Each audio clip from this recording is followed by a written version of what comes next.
Guys, welcome to Hardest Info channel. Today I have HMD Pulse Plus and I want to show you how to fix the problem when your game or application are not visible on your Google Play Store.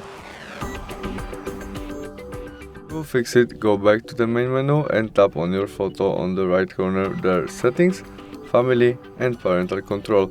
As you can see, now we have PG3. To visible game or application, as Mobile Legends games we can change it from PG3.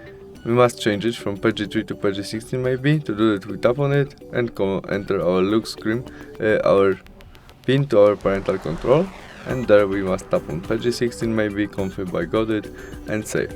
You can also turn off your parental control and go back and try search Mobile Legends games, which is visible right now, and we can install it. Thanks for watching, see you soon, bye.